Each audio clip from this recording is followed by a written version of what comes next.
नमस्कार दोस्तों, स्वागत है आप सभी का हमारे चैनल पे। मैं हूं आपका दोस्त आकाश। तो दोस्तों, भोजपुरी इंडस्ट्री के स्टार खेसारी लाल यादव आजकल सोशल मीडिया पर खूब छाए हुए हैं।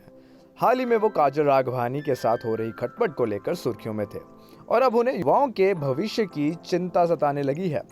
तो क्या है पूरी खबर, जानिए आज की हमारी इस वीडियो पे। लेकिन उससे पहले मैं आप सभी से दरख्वास्त करना चाहूँगा कि अगर आपने हमारे चैनल को अभी तक सब्सक्राइब नहीं किया है तो हमारे चैनल को सब्सक्राइब ज़रूर कर दीजिएगा। इसके अलावा अगर आपको वीडियो पसंद आए तो इसे लाइक भी ज़रूर कर दीजिएगा। तो चलिए वीडियो को आगे बढ़ाते हैं। तो भोजपुरी सुपरस्टार खेसारी लाल यादव को स्टूडेंट्स का भविष्य अंधेरे में नजर आ रहा है। अपनी इसी परेशानी की वजह से खेसारी ने एक ट्वीट भी किया।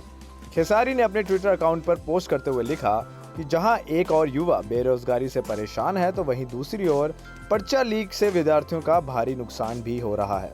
देश के वर्तमान और भविष्य को हम ऐसे उनके हाल पर नहीं छोड़ सकते। सरकार से गुजारिश है कि शिक्षा व्यवस्था और रोजगार के प्रति ध्यान दे। वे आगे लिखते हैं कि ध्यान दे मालिक, जिंदगी का बात बा।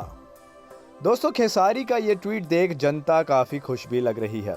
कई लोगों ने खेसारी के ट्वीट पर कमेंट कर उनकी तारीफ की। ज़्यादातर यूजर्स ने उनके इस ट्वीट का समर्थन किया और इसे रीट्वीट भी किया है।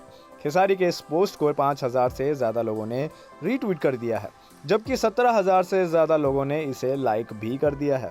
दोस्तों, खेसारी लाल यादव ने इससे पहले एक वीडियो अपने फेसबुक पर भी डाला था। इस वीडियो में खेसारी ने भोजपुरी इंडस्ट्री पर आरोप लगाया था कि सब उनके पीछे पड़े हुए हैं और उन्हें दूसरा सुशांत बनाने की कोशिश कर रहे हैं। खेसारी लाल ने इस वीडियो के जरिए कहा था कि कुछ लोग उन्हें आत्महत्या करने पर मजबूर कर रहे हैं, लेकिन जनता का प्यार उन्हें कभी हारने नहीं देगा। तो दोस्तों, ये थी हमारी आज की वीडियो। उम्मीद है आपको वीडियो पसंद आई होगी। अगर वीडियो अच्छी लगी हो तो इसे लाइक ज़रूर कर दीजिएगा। मैं आपके लिए ऐसे ही तमाम वीडियोस लाता रहूँगा। नमस्कार।